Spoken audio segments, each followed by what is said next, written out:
tout simplement parce qu'il n'a pas assez plu, hein, on pourrait dire ça.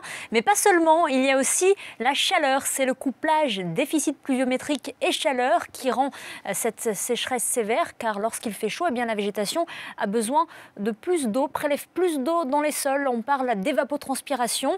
La végétation transpire elle aussi, et donc forcément c'est un cercle vicieux.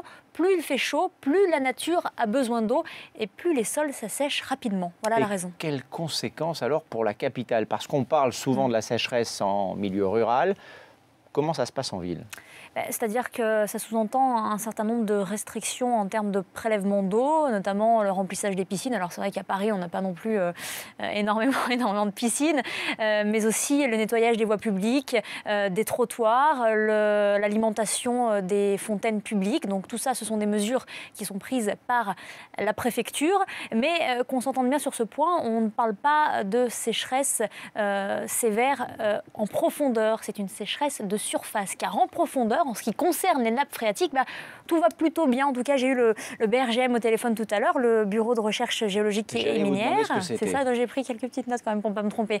Mais rien d'alarmant à ce niveau-là. Les nappes sont orientées à la baisse, certes, parce qu'il n'y a pas eu d'alimentation en eau ces dernières semaines, ces derniers mois, mais les niveaux ne sont pas catastrophiques. Donc, ce qu'il faudrait, c'est pas que cette sécheresse s'inscrive dans la durée. Hein. Mais là, a priori, il n'y a pas de quoi s'alarmer. Alors justement, ça va durer jusqu'à quand? Ça peut durer jusqu'à quand? Quelles sont les prévisions? Alors, est-ce que les pluies à venir vont rectifier le tir? Je ne peux pas vous répondre pour l'instant, mais ça va faire du bien à la nature, puisqu'on attend une série d'orages qui arriveront, ces orages entre la nuit de mercredi à jeudi. Ils vont traverser toute la France d'ouest en est, et ça va faire du bien à la végétation. Ça, c'est le point positif. Et après, on partira sur un régime d'averses pour le week-end prochain. Donc ça, c'est positif.